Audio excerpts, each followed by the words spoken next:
les néo-entrepreneurs du CNAM se réunissent et c'est effectivement important. Dernier point pour conclure, il est clair que notre pays connaît une crise sans précédent, que nous sommes évidemment dans une période, j'allais dire, de forte incertitude. Ce qui est clair, c'est qu'un grand plan va être annoncé, plan de relance, avec, comme ça s'est vu hier, un partenariat avec l'Allemagne. Il est clair que tout repartira ou tout pourra repartir que si nous sommes capables d'impulser une nouvelle dimension entrepreneuriale, si nous sommes capables aussi de porter des créations d'entreprises un peu partout et notamment dans les territoires, parce qu'il y a un enjeu de reconquête des territoires. Donc c'est ce message-là par le volet qui est le nôtre, hein, c'est-à-dire formation, expertise, susciter et accompagner la jeune entreprise que nous proposons au pouvoir public dans cette nouvelle phase qui va s'ouvrir, dans cette nouvelle histoire.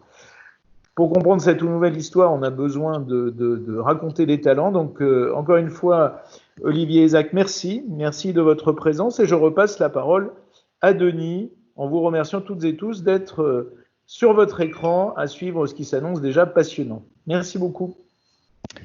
Merci Olivier. Comme Olivier vient de le dire, peut-être que certains ne le savent pas, mais au CNAM, donc à Paris, nous avons un incubateur où nous accueillons un certain nombre d'entreprises que nous aidons à grandir dans leurs projets. Mais par ailleurs, nous avons un rôle sociétal qui est de promouvoir l'entrepreneuriat. Pour cela, nous organisons chaque année plusieurs dizaines d'ateliers sur les thèmes de la création d'entreprises. Ces ateliers vont passer de présentiel à digitaux puisque la situation nous l'oblige. Donc, suivez bien sur notre site ce que nous faisons dans ce domaine. Nous avons également, depuis longtemps maintenant, depuis plusieurs années, soutenu l'entrepreneuriat au féminin, puisque nous organisons chaque année un concours des femmes entrepreneurs afin de promouvoir cette dimension. S'il y a donc des femmes qui nous écoutent aujourd'hui, suivez-nous puisqu'on va lancer l'édition 2020 très bientôt si vous voulez postuler. Et enfin, nous organisons régulièrement des conférences avec des fondateurs et créateurs d'entreprises. Nous avons accueilli les fondateurs de Blablacar, Doctolib, le Slip français, Michel Augustin, je dois en oublier beaucoup. Et c'est dans ce cadre-là que nous organisons ces conférences afin qu'ils témoignent auprès de vous de ce que signifie de créer une entreprise et comment on passe, en tout cas pour ce qui les concerne dans leur exemple précis, d'une toute petite équipe et d'une petite idée à une grande entreprise et une très grande idée. Nous avons donc aujourd'hui la chance d'accueillir Olivier Ezac, qui par ailleurs est au bout du monde, donc la magie de la technique fait que nous arrivons à communiquer quand même, pour nous parler du Bon Coin que tout le monde connaît, entreprise qui a failli s'appeler Chez Colette, on en reparlera peut-être, entreprise lancée en 2006. 2006, c'est à la fois déjà très loin et néanmoins Internet existait déjà. Aujourd'hui, c'est un grand groupe qui détient plusieurs sociétés, plus de 1000 collaborateurs, 29 millions de visiteurs uniques par mois, bref, un succès incroyable que Olivier va nous raconter. Je vous propose de poser quelques questions à Olivier dans un premier temps et par la suite via le chat. En fin de session, je prendrai quelques-unes des questions que vous poserez et essayez de me faire votre porte-parole auprès d'Olivier. Alors, remettons-nous en 2006. En 2005-2006, comme je le disais, Internet existait déjà. Il y avait déjà des sites thématiques, sectoriels, où on pouvait acheter des biens immobiliers, des voitures, par exemple. Donc, il y avait déjà un commerce en ligne qui existait. Il y avait également un grand site anglo-saxon qui existait qui s'appelle eBay, qui vendait lui aussi un peu de tout, des produits neufs, des produits d'occasion, mais il était généraliste, il était déjà très connu, il avait déjà une belle audience. Et puis, il y avait votre groupe, qui était votre maison mère, Bloquette, qui avait lancé, je dirais, l'équivalent du Bon Coin dans le nord de l'Europe. La première question que j'aimerais vous poser, c'est, vous avez fait des choix qui sont assez forts et qui expliquent probablement le succès du Bon Coin, mais ces choix n'étaient pas simples à faire, probablement. Et ma question, c'est comment vous avez fait ces choix, je vais revenir dessus, mais surtout comment vous les avez validés. Je vais les prendre dans l'ordre. De faire un site qui soit en B2C gratuit. Alors, pas tout à fait gratuit, puisqu'on peut payer un peu pour avoir des options, mais globalement, c'était l'idée, là où d'autres étaient des sites en B2C payants quand vous voulez déposer une annonce. de ne pas faire d'enchères comme faisait le grand standard qu'avait imposé eBay, mais de faire un dépôt d'annonce avec un prix et achète qui veut, de faire un choix de design qui était en rupture avec ce qui se faisait. Internet, c'était le monde de la techno, le monde du high-tech, le monde de la modernité. Et vous avez décidé de faire un design, je vais être taquin, digne de l'inspecteur d'Eric, volontairement un peu traditionnel. Qui oserait utiliser du beige et du orange pour faire un site? Mais c'était volontaire et je pense que ça explique beaucoup de choses également.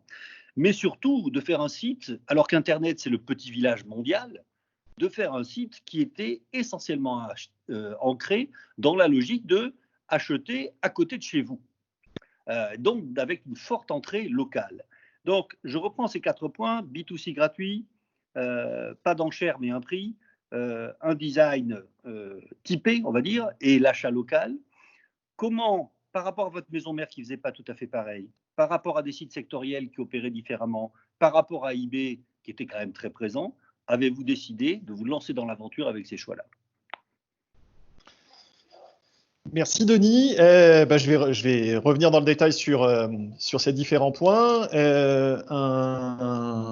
grand bonjour à tout le monde, à tous les participants. Très content de pouvoir partager avec vous cette expérience-là et d'essayer d'ouvrir quelques portes pour ceux qui sont actuellement en train de réfléchir à un projet ou qui sont en train de porter un projet. Ce sont des moments particulièrement intenses et particulièrement intéressants. Les premiers pas d'un projet sont toujours assez cruciaux. Et je pense que les points soulevés par Denis montrent un petit peu que la genèse de tout projet, c'est pas mal de réflexion, c'est pas mal de paris aussi. Et quand on se remet dans le contexte, en 2005, quand j'ai été contacté par le groupe Schibsted, qui est un grand groupe média scandinave, pour lancer ce qui est devenu le Bon Coin en France, on travaillait sur une industrie qui existait déjà. C'est la petite annonce. La petite annonce, elle était principalement dans les journaux. On les trouvait dans tous les journaux régionaux. Il y avait un gros cahier petites annonces sur l'immobilier, sur l'emploi, mais également pour vendre des objets de la vie quotidienne. Il y avait des journaux gratuits qui étaient distribués dans les boîtes aux lettres, que ça soit des journaux qui s'appelaient Paru Vendu, qui s'appelaient Bonjour, ou qui avaient le nom du département dans lequel ils étaient présents. Il y avait le 13, le 69, le 74, etc. etc. Il y avait une offre qui était déjà assez pléthorique. Il y avait déjà des sites spécialisés dans l'immobilier.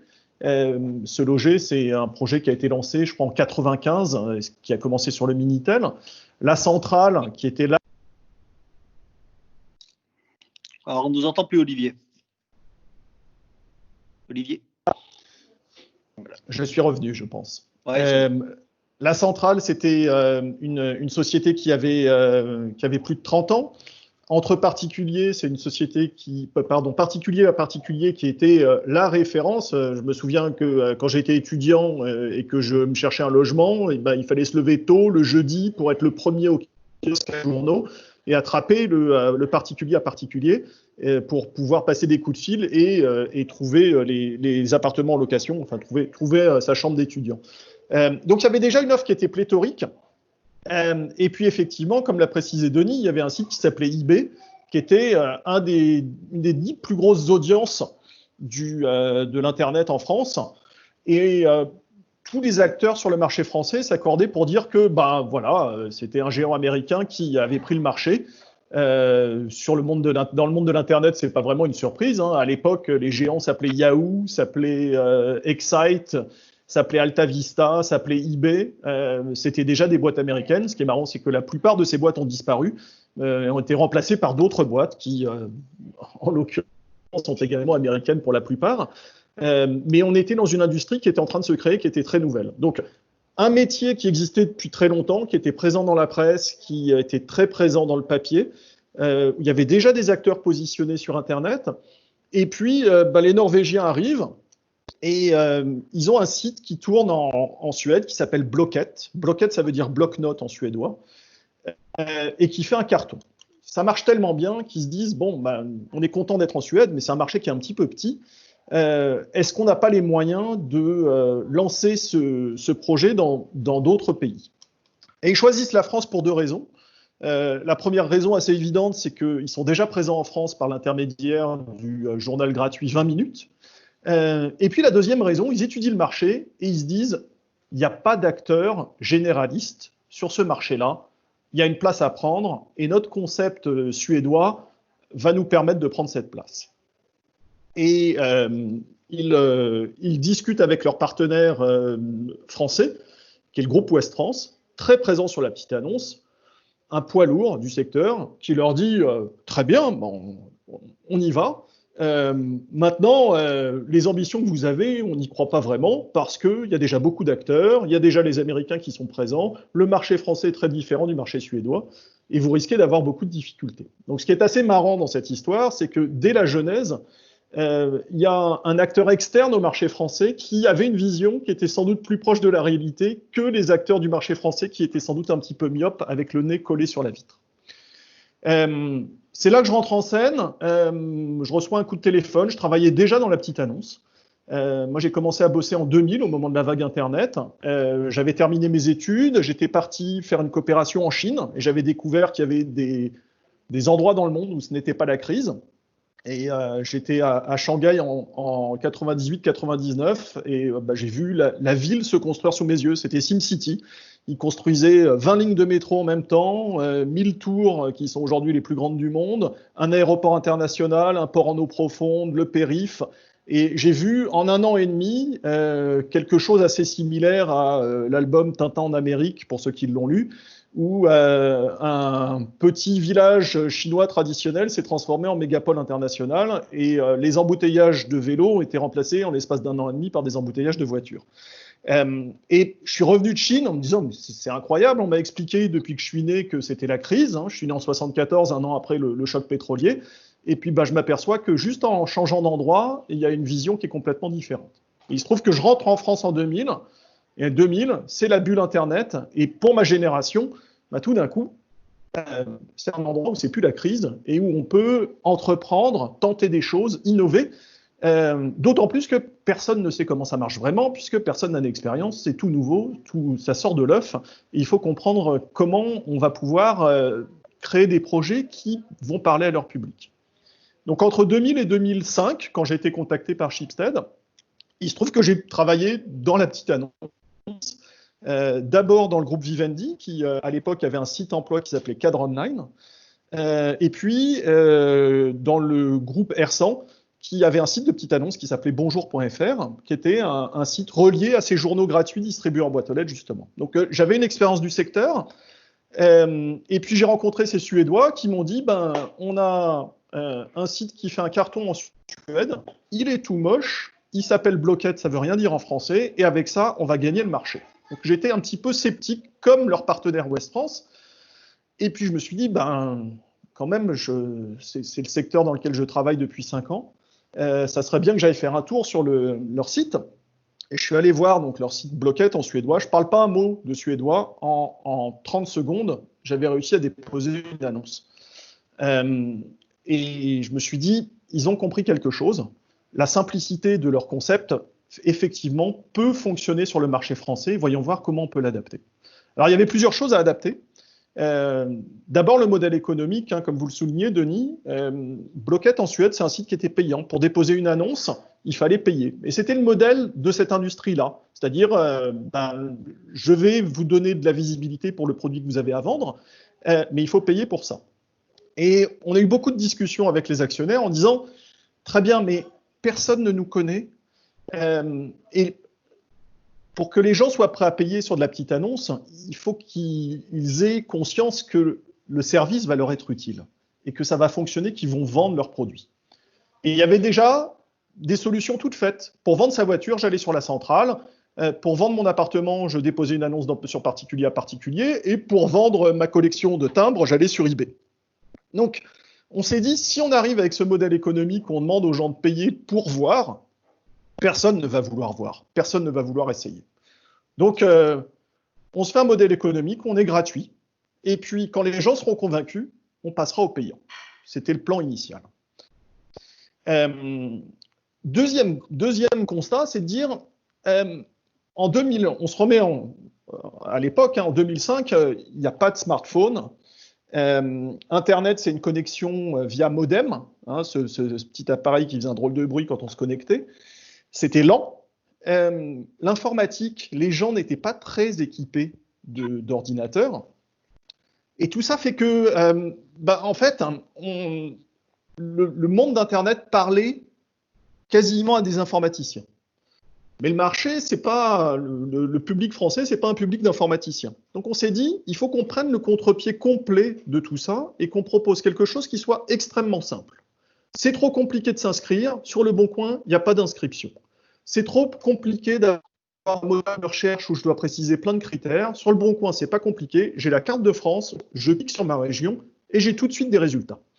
Et si j'ai besoin de quelque chose un peu plus précis, à ce moment-là, je peux rentrer un mot-clé et je vais trouver les produits qui m'intéressent. Mais on voulait une interface extrêmement simple. Et une des personnes de l'agence de publicité avec qui on a travaillé au moment du lancement a eu cette trouvaille qu'on a gardée ensuite et qu'on a communiqué à toutes les équipes. On voulait un site qui soit compatible avec Madame Michu, Madame Michu étant Madame Tout-le-Monde. Et il a eu cette expression de dire il faut qu'on soit pas ISO 9001, il faut qu'on soit ISO 9000. Et donc tous nos développements ont été faits pour avoir un outil extrêmement simple d'utilisation. On n'a pas besoin de savoir se servir d'un ordinateur pour utiliser Le Bon Coin. Je connais ma carte de France, je sais où j'habite en France, je clique et j'ai des résultats et je peux trouver les produits qui m'intéressent. Ça, c'était le deuxième point. C'est très important parce que qu'est-ce qui s'est passé ensuite ? 2006, c'est le début du déploiement de l'ADSL, du haut débit Internet, par les opérateurs téléphoniques. Et quelle est la conséquence ? Ça a démocratisé les usages d'Internet. Et justement, notre amie Madame Michu, elle s'est mise à utiliser Internet et elle a eu besoin d'outils extrêmement simples. Donc il y en avait un qui était encore plus simple que nous, ça s'appelait Google. J'avais une page toute blanche avec un endroit où rentrer du texte, je tape ce que je cherche et j'ai des résultats. Et nous, on cherchait à faire la même chose avec une approche plus locale et plus géographique, où je sélectionne là où j'habite et j'ai tout de suite des résultats. Cette dimension-là, cette logique de simplicité, ça a sans doute été le fil conducteur et une des grosses raisons pour laquelle Le Bon Coin a connu le succès que Le Bon Coin a connu. Le Bon Coin, qu'est-ce que c'est ? C'est un site sur lequel on peut vendre et acheter n'importe quoi. Le Bon Coin, c'est la première place de marché pour vendre et acheter du foin en France. C'est pas connu, parce que c'est vraiment un marché de niche, mais c'est une réalité. C'est-à-dire que les agriculteurs qui ont du foin en stock, ils utilisent Le Bon Coin pour le vendre à des agriculteurs qui ont besoin de fourrage pour leurs bêtes. Ce qu'on a toujours cherché à faire, c'est ça, c'est d'avoir un outil extrêmement simple qui s'adresse à tout le monde. Le Bon Coin se veut populaire dans le sens positif du terme. Et quand on pense à la marque qui a été choisie, où il y a eu beaucoup de réflexions également sur la manière dont on voulait s'appeler et comment on voulait se positionner, ce qui a prédominé, c'est cette volonté de populaire. Le Bon Coin, quand on se remet dans le contexte de 2005, c'est le nom d'un bistrot où dès 7 heures du matin, il y a les piliers de bar qui sont là à boire du blanc limé ou un café Calva. Il y en a partout en France, des Bons Coins. Et c'est un endroit de convivialité, c'est un endroit de proximité, c'est un endroit d'échange. C'est ça, le bar du coin. Et finalement, on s'aperçoit que c'est 3 valeurs qui sont essentielles pour un service comme la petite annonce. Pourquoi ? Parce que la petite annonce, c'est le papier que l'on colle sur la caisse de la boulangerie en disant je peux donner des cours de maths, je peux faire des heures de ménage, je peux garder vos enfants, mon chat a eu une portée, j'ai des chatons à donner, etc. etc. C'est ça la petite annonce. Donc c'est vraiment une logique de proximité, une logique de lien, une logique d'échange. Et ce qui au début ça a été difficile pour moi de dire je lance une start-up digitale qui était la panacée de la modernité, avec un nom qui était extrêmement terre-à-terre et un petit peu démodé. Quand on prend un peu de recul, on s'aperçoit que Le Bon Coin, c'est sans doute le choix de cette marque, c'est sans doute un des éléments clés de succès, parce que c'est facile à retenir et que ça véhicule énormément des valeurs qui sont importantes pour le service que l'on rend, qui est un service, une fois de plus, d'échange, de confiance, de proximité et de convivialité. Et ça paraît bizarre parce que finalement, une marque devient ce que l'on en fait. Mais dans le cas du Bon Coin, c'est sans doute la marque qui a influencé énormément le service et la perception que nous avons tous de ce service et de l'intérêt que ça représente pour nous.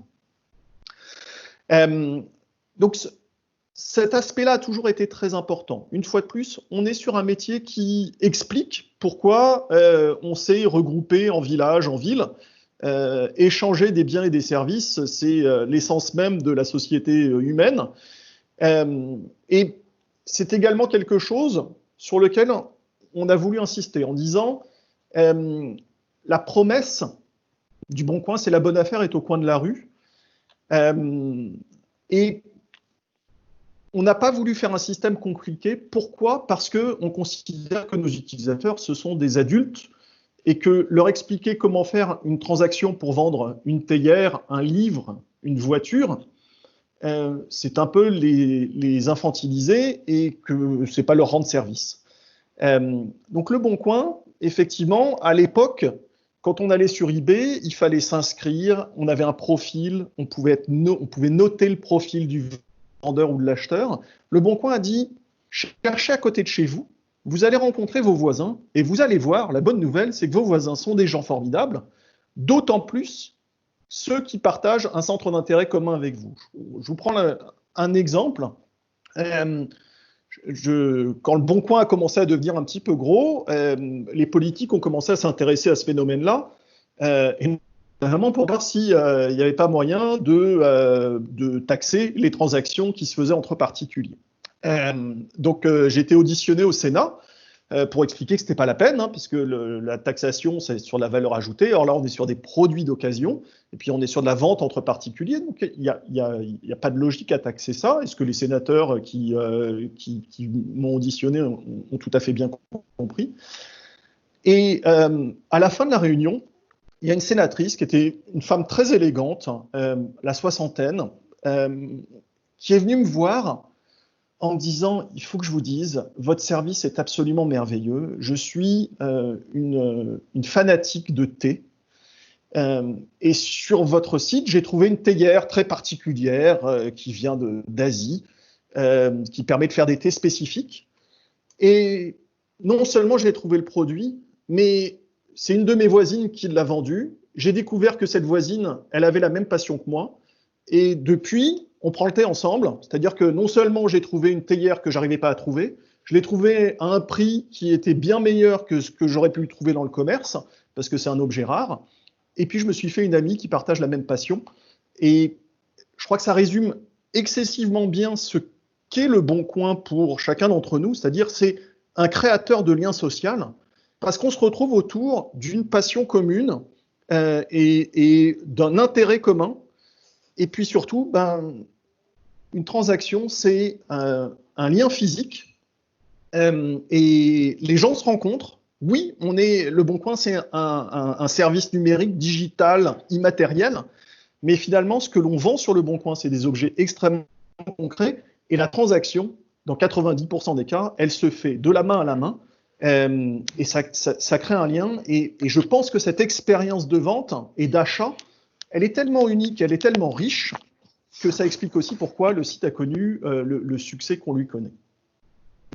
Voilà en quelques mots, Denis, pour répondre à vos points sur les paris ou les choix initiaux sur le positionnement de notre produit par rapport à ce qui existait. Et maintenant qu'on connaît la fin de l'histoire, pourquoi ces choix-là ont été pertinents. Merci, c'est très clair. Je vais rentrer un peu plus dans des aspects business. Il y a surtout quelques années, beaucoup de grands stratèges, notamment d'entreprises et du digital en particulier, disaient qu'il fallait devenir un spécialiste de quelque chose, soit de sectoriser une offre, soit de s'adresser à une cible très précise, etc. etc. Ma deuxième question, c'est comment passe-t-on d'un site qui vend donc une théière à sa voisine, comme vous le disiez, à un site qui propose aujourd'hui de l'immobilier, des voitures, des offres d'emploi, des services à la personne, etc. Bref, comment on peut estimer qu'on est légitime entre le mode d'achat d'une cafetière et le mode d'achat d'une maison, c'est pas vraiment la même chose. Donc, comment estimer que là, on est légitime, là, on ne l'est plus, parce que vous êtes aujourd'hui, ou en tout cas le Bon Coin est aujourd'hui dans un spectre d'offres de produits et services très large, ce qui va un peu à l'encontre de beaucoup d'autres sites marchands qui les sites spécialistes de l'immobilier, qui les sites spécialistes de la bagnole ou qui je ne sais quoi. Donc, comment vous êtes passé de « on vend surtout ce qu'on trouve dans les brocantes et dans les petites annonces, mais des objets du quotidien, la poussette, la théière, la télé, on va dire, à des choses qui sont plus engageantes, plus complexes, plus chères ou plus immatérielles, puisqu'on est également dans le domaine du service. » Comment vous avez décidé cette extension? Comment vous avez décidé de dire « on va là » et surtout, vous avez également refusé d'aller dans certains secteurs, d'après ce que j'ai compris. Et donc, comment éventuellement on ne va pas là? Alors, la magie du storytelling fait que ce que vous racontez, Denis, c'est effectivement la perception de la plupart d'entre nous sur l'histoire du Bon Coin. La réalité du Bon Coin, c'est que dès le premier jour, c'était un site généraliste sur lequel on pouvait acheter et vendre, bien sûr des biens de consommation, mais également des maisons, des voitures, et on pouvait également chercher du travail. Pourquoi cela? Parce que, en fait, notre modèle, c'était les rubriques petites annonces qui existaient dans la presse, qui étaient déjà des rubriques généralistes, et on trouvait de tout. On trouvait ces biens de consommation, mais on trouvait de l'immobilier, de l'automobile et des offres d'emploi. Il y a une catégorie de la petite annonce sur laquelle on n'a pas voulu aller, c'est la rencontre, principalement parce que technologiquement, ça ne fonctionnait pas pareil. La rencontre nécessite beaucoup plus de dialogue en ligne avant de se rencontrer que sur de la vente de biens. Et on a estimé que notre outil n'était pas adapté à cet univers-là. Ensuite, on peut le justifier en disant pour l'image de marque, c'était peut-être bien. Le choix initial, c'était une réalité technologique. On estimait que ce n'était pas les mêmes besoins technologiques. Parce que notre modèle, une fois de plus, c'était les petites annonces qui existaient dans la presse. Et il y avait des rubriques de rencontres dans la presse, que ça soit dans Ouest France, dans le Nouvel Obs, et qui étaient avec les annonces immobilières ou les ventes de biens de consommation. Donc dès le début, on a proposé cette offre-là, sans savoir de quel côté ça allait marcher. Alors ensuite, bien évidemment, le gros du volume des annonces qui a été déposé par nos utilisateurs, ça concernait des biens de consommation. Parce que une famille normale, en général, a une maison, une ou deux voitures, et puis des cinquantaines de biens de consommation. Et c'est sur ces volumes-là que s'est construit l'image du site d'être un site de vente de produits d'occasion, de vente de brocante, parce que c'est là qu'étaient les volumes. Et puis, nos besoins quotidiens sont beaucoup plus sur des biens de consommation, c'est-à-dire que l'achat d'une automobile, ça arrive une fois tous les 5 ans, l'achat d'une maison, ça arrive une fois tous les 10, 15 ans.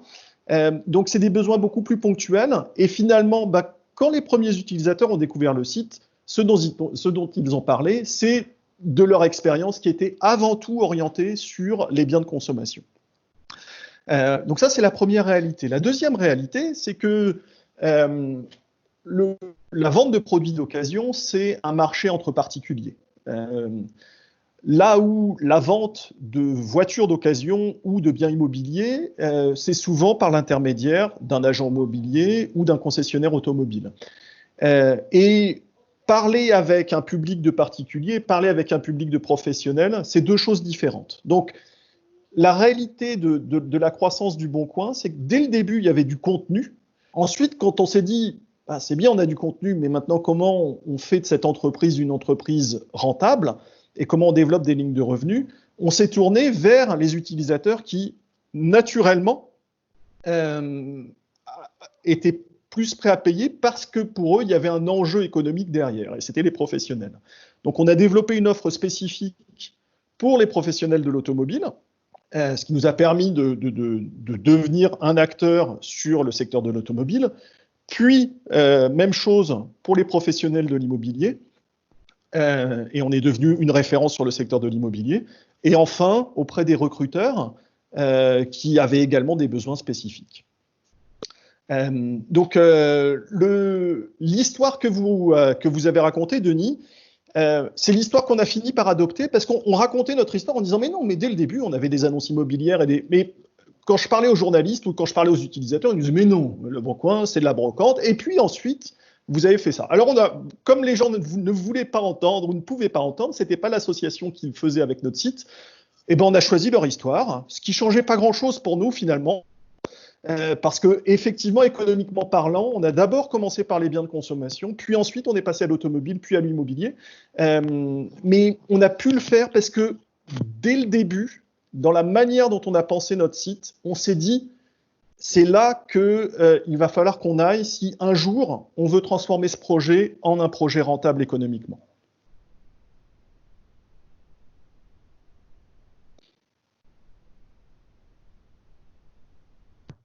Denis, on ne vous entend pas. Est-ce que vous m'entendez là? Oui. Parfait, merci beaucoup. Je repose ma question. Sur un plan beaucoup plus pratique, on accueille différents types d'entreprises dans notre incubateur. Certaines sont dans le domaine du e-commerce. Toute la difficulté consiste dans le syndrome du décollage. C'est-à-dire qu'aujourd'hui, effectivement, si j'ai envie d'acheter une poussette, je vais me dire je vais sur le Bon Coin parce que ça me semble évident que dans la masse de ce qu'il y a, je vais trouver mon bonheur. Mais la question, c'est comment on décolle. Tout ce qui est place de marché doit convaincre au début les premiers vendeurs de déposer une annonce parce qu'ils imaginent qu'en face, il y a potentiellement plein d'acheteurs. Et inversement, les premiers acheteurs, il faut que je les attire en disant « venez chez moi ». Vous allez avoir plein d'offres à acheter. Donc, quand on est gros, au bout d'un moment, le système, je veux dire, s'auto-nourrit. Mais au début, comment on fait connaître ça? Comment on convainc des acheteurs de déposer? Alors, vous l'avez dit, la gratuité a aidé. Néanmoins, bon, même si c'est gratuit et que je ne connais pas bien ce site, pourquoi j'irai là? Surtout qu'il y avait encore une fois d'autres solutions déjà en 2006 qui existaient. Et comment je convainc surtout une audience d'acheteurs potentiels d'aller visiter le site pour aller effectivement faire une transaction. Je n'ai pas souvenir que vous ayez fait des campagnes de communication massives à l'époque. D'ailleurs, Le Bon Coin n'est pas une entreprise qui investit énormément en publicité par rapport à la taille qu'elle a atteint aujourd'hui. Donc, comment on fait ce fameux décollage pour convaincre qui les acheteurs d'un côté, qui les vendeurs de l'autre? Alors, je vais répondre en deux temps. D'abord, la réalité que je vais décrire pour Le Bon Coin n'est pas la réalité de la plupart des porteurs de projets qui lancent une place de marché, un site e-commerce ou n'importe quel autre projet. La réalité du Bon Coin, c'est un projet qui a été lancé par un groupe média scandinave qui savait déjà que son concept marchait en Suède et qui s'est associé au groupe Ouest France, qui était également qui est une grande maison. C'est-à-dire que dès le début, l'ambition du Bon Coin, c'était de faire un service universel et grand public. Et que cette ambition, elle s'est associée à un niveau d'investissement que la plupart des entrepreneurs n'ont pas la chance d'avoir d'entrée de jeu. C'est-à-dire que le budget de lancement du Bon Coin, on parle d'un budget qui est de l'ordre d'une dizaine de millions d'euros. Donc c'est beaucoup d'argent sur un projet qui n'existe pas encore. Mais quand on a la chance de pouvoir, je ne me définis pas comme entrepreneur, je me définis comme intrapreneur. J'ai été recruté pour lancer ce projet-là, qui était porté par deux groupes industriels, mais qui ont complètement disrupté le marché. C'est en ça que l'expérience est intéressante à partager avec vous. Mais effectivement, la réalité du Bon Coin, c'est un projet qui, dès le premier jour, a une ambition globale, et cette ambition globale se traduit dans le budget de lancement du site. Il y a un deuxième élément, quand on est adossé à un industriel, comme le groupe Ouest France, le groupe Ouest France, ils avaient des activités dans la petite annonce, et ils nous ont dit, on vous autorise à appeler les utilisateurs de nos services pour leur dire que vous lancez un nouveau service et que vous proposez à ces utilisateurs de déposer gratuitement leur annonce chez nous. Donc, on a bénéficié de cette... c'est un coup de pouce fabuleux parce qu'il y avait cette ambition d'immédiatement monter un service universel. Dans la plupart des cas, quand on lance un nouveau produit, on se dit, je vais commencer petit et si tout va bien, ça va grandir. Mon conseil pour les gens qui se disent, mais comment j'amorce les choses ? Avant de rendre le site, entre guillemets, public, vous avez le moyen de faire une version bêta. Vous avez le moyen de tester votre concept sur votre réseau d'amis, sur votre ville, sur une micro-communauté qui va déjà vous permettre de valider le concept que, oui, les gens ils sont intéressés par ce service, ils vont déposer des annonces, ils vont tester, ils vont souscrire, etc. Ils vont échanger, ils vont interagir à votre service. Puis surtout, ils vont vous donner énormément de retours sur ce qu'ils aiment, ce qu'ils n'aiment pas.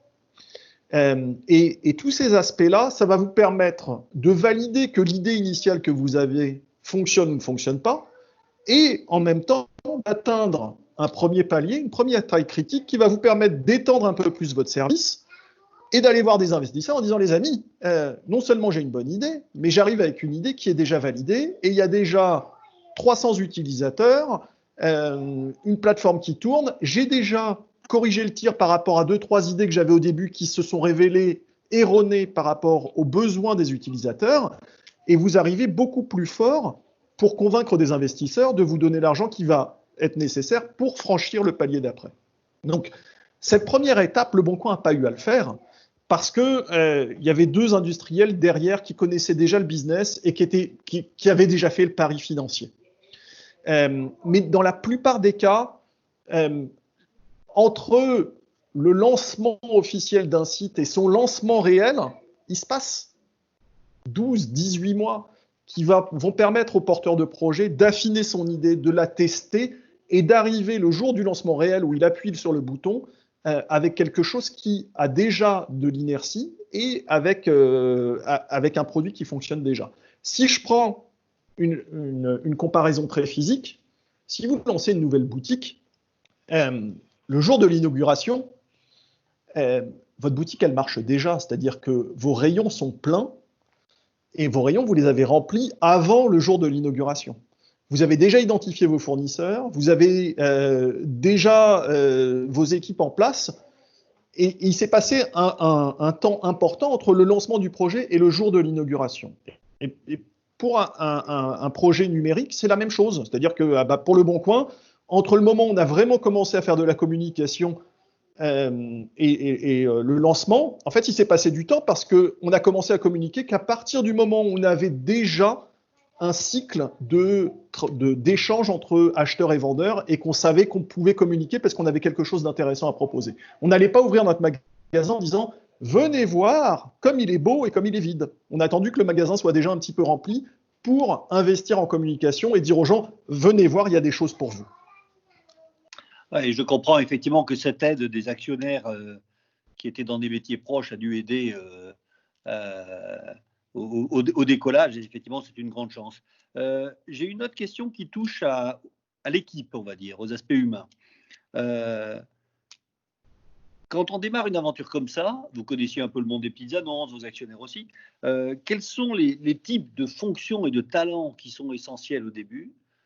Deuxième question qui va un peu avec, comment avez-vous réussi à les convaincre de monter dans un bateau qui était en construction ? Donc effectivement, des gens qui étaient peut-être dans des grosses boîtes ou qui étaient dans d'autres types de projets. Et enfin, dernière question qui est toujours complexe dans le monde de l'entreprise, c'est comment avez-vous tenu le cap, mais encore jusqu'à aujourd'hui, j'ai regardé encore une fois votre site ce matin, de garder ce cap de la simplicité.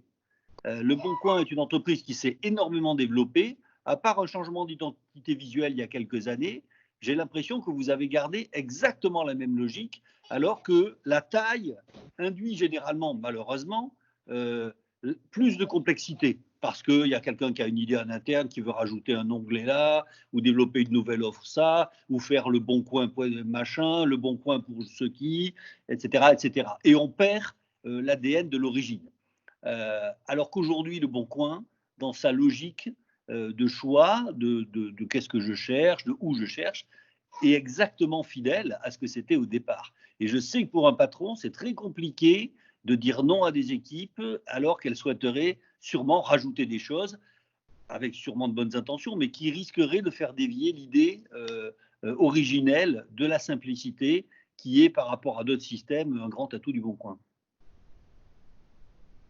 Alors, premier point, et je pense que les personnes qui sont en train de développer des projets et qui ont déjà des entreprises qui tournent se reconnaîtront bien.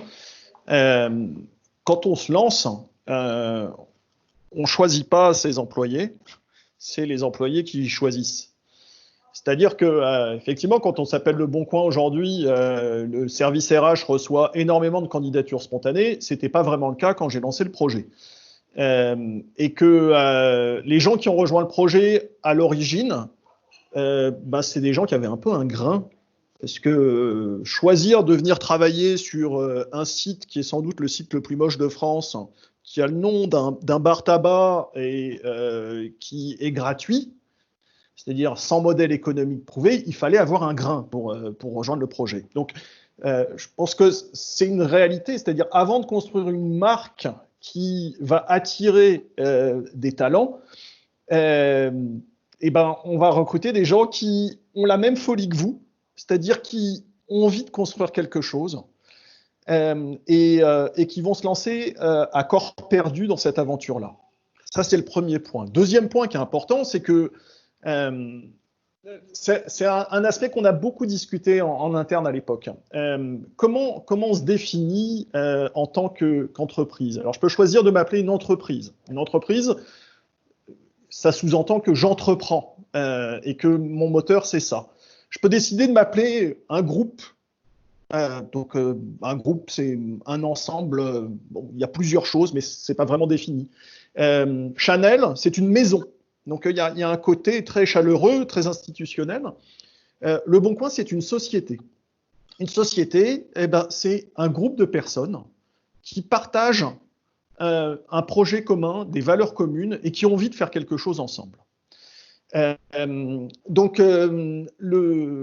point-là était très important. C'est-à-dire que au début, c'est moi qui recrutais tout le monde. J'avais pas de directeur des ressources humaines, il n'y avait pas de service des ressources humaines. On était une petite société. 4 ans après le lancement du Bon Coin, on était 19 personnes, si je ne dis pas de bêtises. Donc, on est resté pendant très longtemps une toute petite société. Et moi, ce que je cherchais, c'était de trouver des gens qui allaient s'épanouir dans l'environnement que j'avais à proposer. Et l'environnement que j'avais à proposer, c'était quelque chose qui était très proche du service que le Bon Coin proposait. Donc moi, ce que je cherchais, c'était des gens qui étaient à l'aise avec la proximité.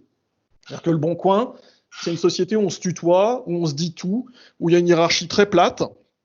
Des gens qui ont besoin d'une hiérarchie très marquée, d'une structure, d'une organisation, n'allaient pas être heureux dans ce que j'avais à proposer en tant que mode de fonctionnement de la société.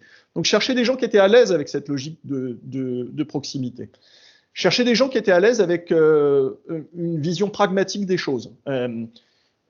Je reviens sur votre question de design. Donc, il y a une raison qui consiste à dire je vais faire quelque chose de simple pour que tout le monde puisse l'utiliser.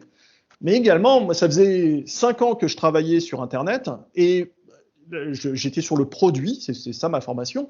Je perdais des heures pour savoir s'il fallait que je fasse un onglet bleu ciel ou un onglet bleu foncé. Et grâce au Bon Coin, j'ai plus de design et j'ai gagné des heures. Et ça tombait bien parce qu'il y avait 50 milliards de trucs à faire. Et du jour au lendemain, ce truc-là qui prenait la moitié de mon temps de chef de produit a disparu de ma liste des tâches parce que j'avais le design le plus simple du monde et que je ne me posais pas de la question de savoir si l'onglet il devait être bleu ou bleu foncé. Il n'y avait pas d'onglet. Donc c'était beaucoup plus simple. Et il fallait des gens qui soient à l'aise avec cette logique de pragmatisme. Et je pense que ce pragmatisme-là, il perdure encore et il explique aussi pourquoi toutes les équipes qui ont été picousées à cette culture, et puis surtout, c'est leur culture, c'est leur réalité, c'est des gens qui aiment la proximité, qui aiment le pragmatisme, qui n'aiment pas construire des usines à gaz et couper des cheveux en quatre. Ils ont dit, je m'y retrouve, donc je ne vais pas arriver voir en réunion sur quels sont les nouveaux projets avec un truc fumeux qui va compliquer les choses, parce que ce n'est pas ma culture et parce que je sais que ce n'est pas le bon coin. Donc, il y a cet aspect-là de se dire, si je veux une société, il faut que je définisse le mode de fonctionnement de cette société, il faut que j'identifie les personnes qui seront à l'aise dans ce mode de fonctionnement, et puis surtout, il faut que je leur explique que c'est ça que je veux.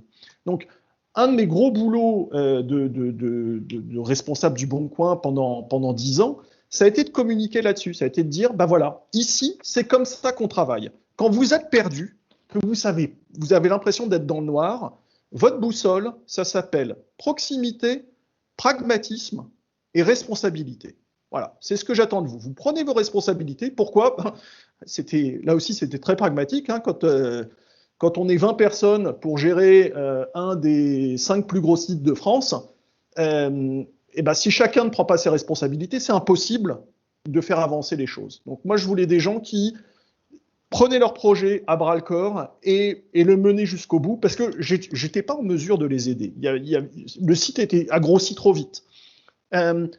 Pragmatisme, on va faire simple. Et puis ça reliait le fait que quand on grandit très vite, à un moment, il vaut mieux faire bien que mieux.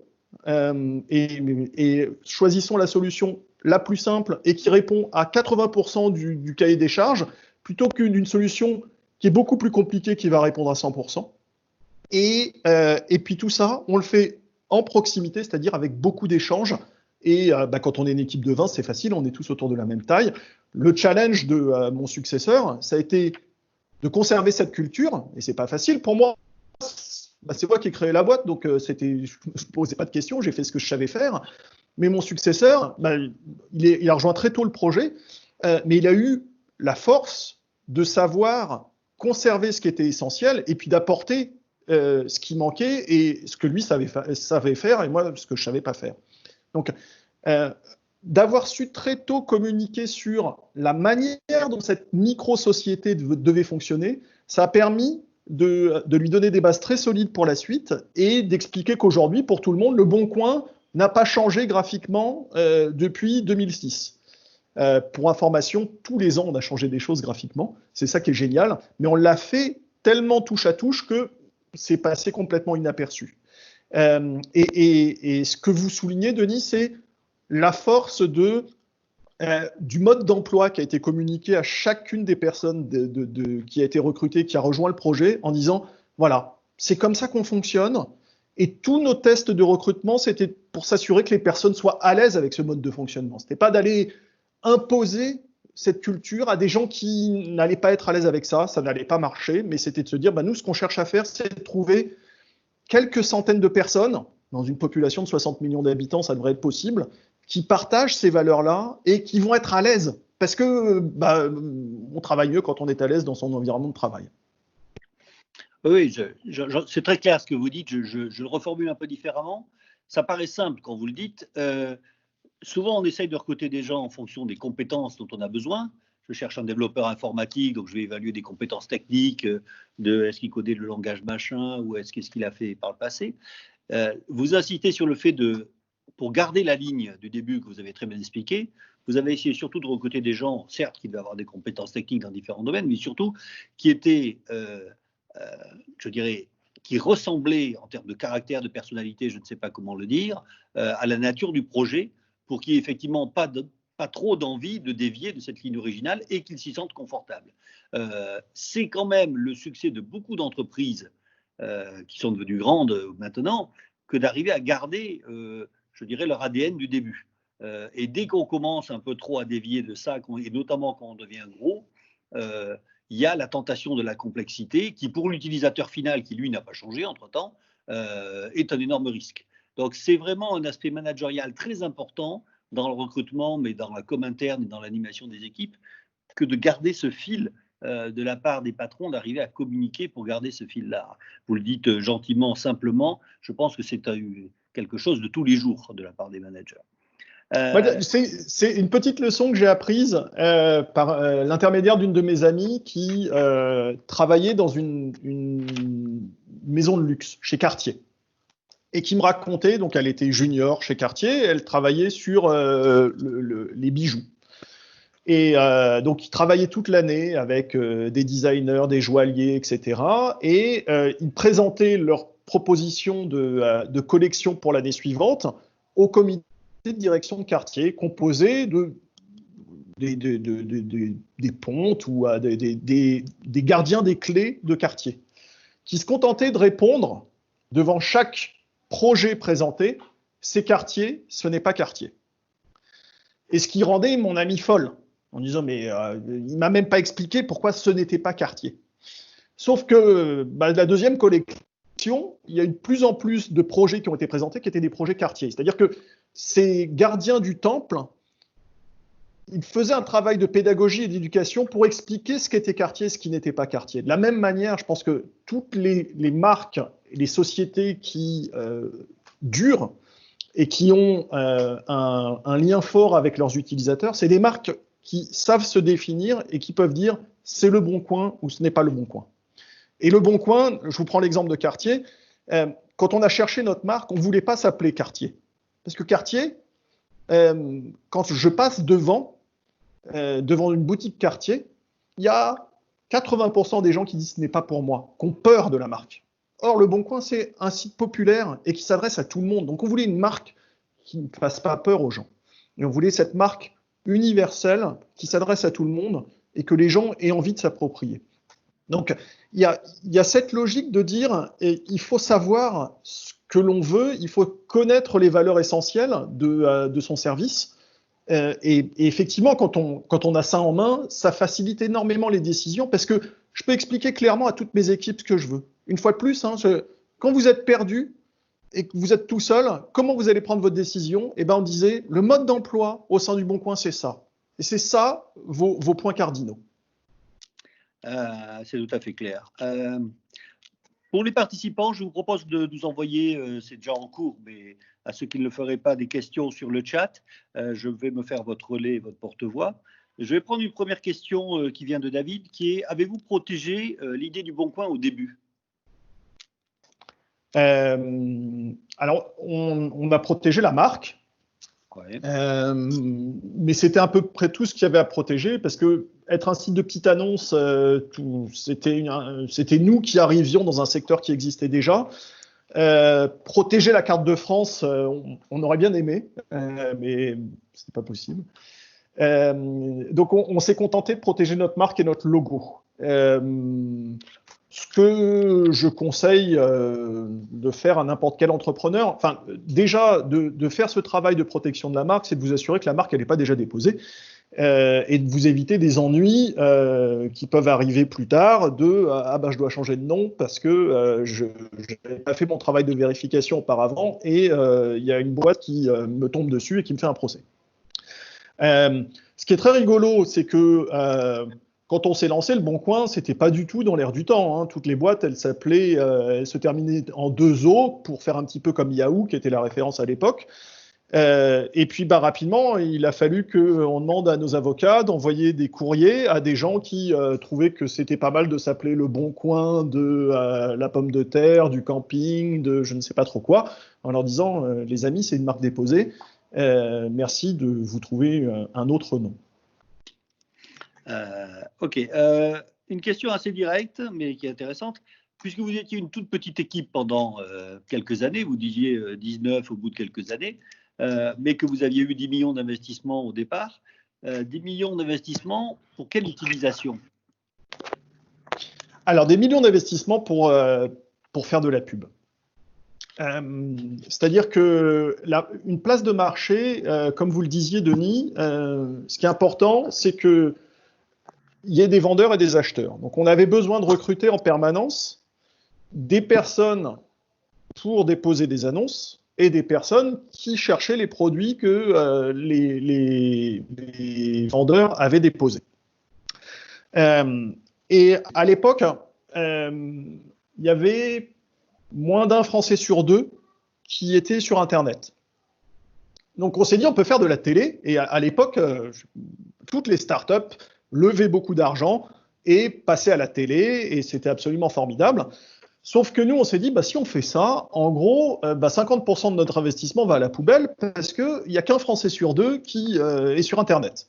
Donc, on préfère mettre tout notre investissement sur Internet. Comme ça, on va toucher que des gens qui peuvent venir chez nous. Sinon, il y a plein de gens qui vont nous voir à la télé, mais ils n'ont pas Internet, ils ne pourront pas venir sur le bon coin.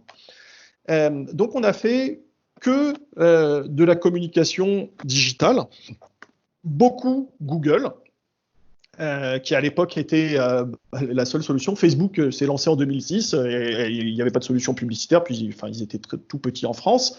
Et on a fait également un petit peu de médias sur les sites médias de l'époque, qui s'appelaient Lycos, si ça vous dit encore quelque chose, Club Internet, des jolies marques qui ont dépensé beaucoup d'argent, mais qui malheureusement n'ont pas été au bout de leurs rêves.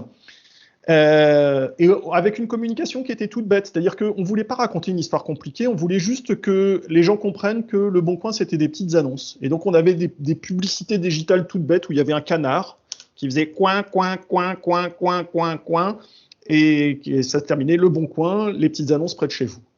Ma source d'inspiration pour les plus anciens qui nous écoutent, c'est une merveilleuse réclame des années 80, fin des années 70, début des années 80, pour les meubles Darnall. Je ne sais pas si vous vous souvenez, moi, la marque n'existe plus, mais je me souviens toujours de la pub, où il y avait un type qui, pendant 15 secondes, disait devant la télé « Meubles Darnall, meubles Darnall, meubles Darnall, meubles… » Voilà, c'était la réclame de l'époque. Et avec Le Bon Coin, on a un peu repris ce concept en disant il faut que notre marque, elle rentre dans la tête des gens, donc on va prendre des moyens mnémotechniques un peu bêtes, et on avait ce petit canard qui faisait coin, coin, coin, coin, coin, et qui disait Le Bon Coin, Le Bon Coin. Je rebondis sur ce que vous dites. Nous, on voit passer énormément de projets de gens qui veulent intégrer l'incubateur. Donc, et il y a beaucoup de gens qui veulent se lancer dans le e-commerce B2C. Il y a beaucoup de gens qui en font déjà. Donc, ce que vous mentionnez, c'est intéressant. Bon, en termes de choix de média planning, bien évidemment, vous avez raison. Par contre, de ne pas sous-estimer les investissements de communication au départ, pour atteindre un minimum de notoriété dans un monde d'Internet qui est déjà très encombré aujourd'hui. Et souvent, ces montants-là sont très sous-estimés dans les business plans qu'on voit. Et effectivement, que ce soit sur de l'investissement Internet ou de l'investissement off, c'est quand même quelque chose qui est essentiel. Donc, ça pose la question qui est la suivante de Paul, qui nous dit est-ce que la levée de fonds vous semble nécessaire pour passer le cap après la validation de l'idée ? D'une autre façon de formuler ça, ce serait effectivement les moyens nécessaires quand on a une ambition de devenir après une plateforme de e-commerce qui parle à des millions d'acheteurs et avec des millions de vendeurs. Alors, c'est un sujet que j'aborde régulièrement avec des entrepreneurs, notamment je fais partie d'un incubateur et j'accompagne des projets qui se posent cette question de dire très bien, mais est-ce qu'il faut que je lève des fonds ou pas ? Il n'y a pas une réponse universelle. En fait, ça dépend de chacun des projets. Ça dépend de l'ambition du projet. Est-ce que c'est un projet qui consiste à dire, moi, je veux monter une boîte qui me permettra d'être indépendant, je vais avoir besoin de 4 à 5 salariés, mais mon but, c'est d'avoir un petit business que je contrôle, je suis chez moi, ça me permet de vivre confortablement, mais je n'ai pas l'ambition d'en faire une multinationale. Dans ces cas-là, est-ce qu'il y a besoin de lever des fonds ? Pas forcément. On va rentrer là. Merci. Deuxième aspect, c'est de se dire la levée de fonds, on n'a rien sans rien. C'est-à-dire qu'on va avoir des investisseurs qui vont vous financer, mais qui vont prendre une partie de votre capital et qui, à ce titre-là, vont dire j'ai mon mot à dire sur la direction de l'entreprise. Donc, est-ce que c'est pertinent pour la pérennité du projet ? Est-ce que ce choix, qui peut être un choix court terme, justifie les concessions que vous allez faire à long terme? Également, ça va dépendre de chacun des projets. Troisième aspect, il y a des projets, j'ai pas besoin de fonds, c'est-à-dire que par nature, je vais réussir à l'autofinancer parce que ce que je vends, c'est un produit qui va être intéressant, que mon coût de production est inférieur à mon prix de vente, et peut-être que la levée de fonds va permettre une croissance plus rapide, mais il faut prendre en compte tous ces éléments. C'est-à-dire que la levée de fonds n'est absolument pas un passage obligé. Dans plein de projets, il n'y a pas besoin d'aller faire le tour des investisseurs parce que vous avez un projet qui n'a pas besoin de beaucoup de capital. L'ambition que vous avez, elle est avant tout personnelle et vous n'avez pas envie de changer le monde.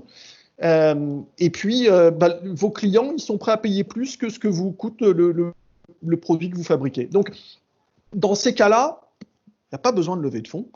Dans d'autres cas, si vous dites mon projet n'a du sens que s'il atteint une taille critique énorme et sur mes fonds propres, je ne suis pas en mesure de le financer intégralement.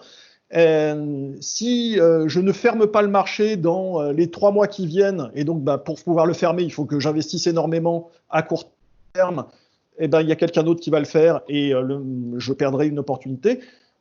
Tout ça sont des bonnes raisons pour aller sur de la levée de fonds. Mais il n'y a pas un principe universel qui consiste à dire un entrepreneur doit avoir une levée de fonds. Il y a cette image qui est véhiculée dans la presse parce que ça fait partie du folklore. On parle un jargon que personne ne comprend. Je suis un start-upper, j'ai des bureaux partagés et je parle à des fonds d'investissement. Le problème, c'est que parler à des fonds d'investissement, ça demande énormément de temps. Et c'est du temps que vous ne consacrez pas à faire grandir votre projet. Donc ça aussi, ça a un coût.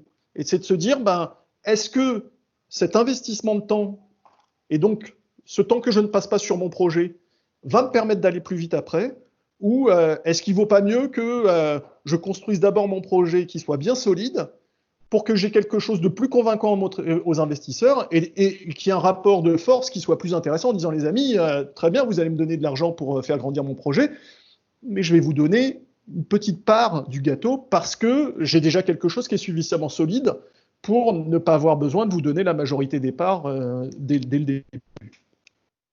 Oui, je vous rejoins tout à fait sur l'aspect non systématique du recours au levée de fonds et surtout ce que sous-estiment tous les entrepreneurs qu'on voit, de l'aspect chronophage que ça représente et qui n'est pas, lui, investi dans le développement du business. On avait promis de faire une heure de réunion. Je vais prendre encore une ou deux questions. Une question pratique, tiens, qui nous vient, qui est sur le fonctionnement du Bon Coin, de Yvarine. Bonjour, avant vous ne proposiez pas le service de livraison. Pourquoi avez-vous décidé de le faire et comment avez-vous évalué la tarification ? Alors, moi, ça fait 5 ans que j'ai quitté le Bon Coin. Donc, je ne pourrais pas répondre à la place de mes successeurs. Je peux vous répondre sur pourquoi on ne l'a pas fait avant.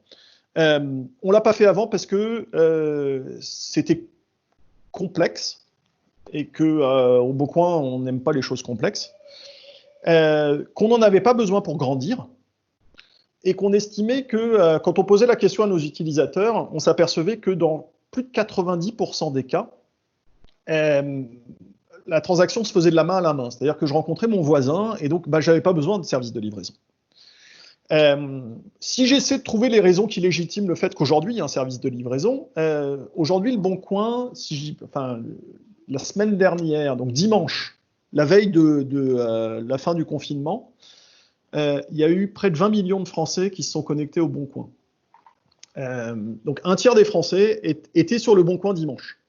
C'est-à-dire que ça a pris des proportions qui sont complètement délirantes. Et dans ces 20 millions de Français, il va y avoir des usages qui sont les usages de tout le monde.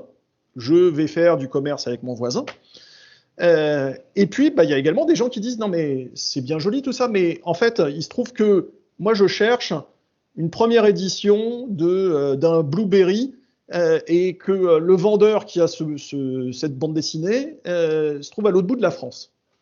J'ai besoin d'un service de livraison. » Donc, on s'aperçoit que, comme le Bon Coin s'est énormément démocratisé, il y a des usages qu'on n'avait pas prévus qui sont développés. Et on va répondre à ces usages-là. Et donc, on va proposer un service de livraison qui s'adresse à des gens qui vont faire du commerce à distance et pas à proximité. Et puis, dans une période où les contacts ne sont pas possibles, c'est effectivement quelque chose qui est utile, mais ça, on va dire, c'est anecdotique par rapport à l'histoire du Bon Coin. Ok. Et effectivement, le développement de l'offre est arrivé sur des offres de plus en plus pointues qui font qu'effectivement, ces offres-là ne se retrouvent pas forcément dans votre voisinage. Je comprends bien.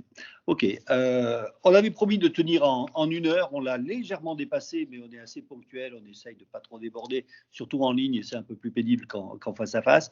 Il me reste vraiment à vous remercier, Olivier, pour votre intervention, votre disponibilité et surtout la grande clarté de votre exposé. J'en retiens quelques aspects que sont d'être têtu au bon sens du terme, dans la tenue de l'idée originelle, de la communiquer aux équipes, et également qu'on peut réussir sur un marché où il y a déjà des acteurs. Beaucoup d'entrepreneurs cherchent une idée géniale que personne n'a eue avant. Il y a beaucoup de gens, il y a beaucoup d'entreprises, il y a beaucoup de créateurs. Avoir une idée géniale que personne n'a eue avant, ça peut arriver, c'est parfois assez rare. Par contre, sur un marché qui existe déjà, arriver à le transformer avec une offre nouvelle, c'est probablement plus facile et c'est ce que vous avez fait avec Le Bon Coin. Comme vous le disiez, les petites annonces existaient, le commerce en ligne existait déjà et néanmoins vous avez réussi un succès formidable dans ce marché qui pouvait paraître comme soit un peu ancien avec les annonces en papier, soit déjà très occupé avec tous les opérateurs. Donc même sur des marchés apparemment encombrés, les succès, vous l'avez démontré, sont possibles. Olivier, merci beaucoup. Merci à tous ceux qui ont assisté à cette conférence. Rejoignez-nous sur le site pour suivre nos actualités, nos ateliers, nos conférences à venir. Et bien sûr, si vous voulez des nouvelles de l'incubateur, écrivez-nous, on vous répondra. Merci beaucoup à tous et à bientôt. Au revoir. Merci à tous.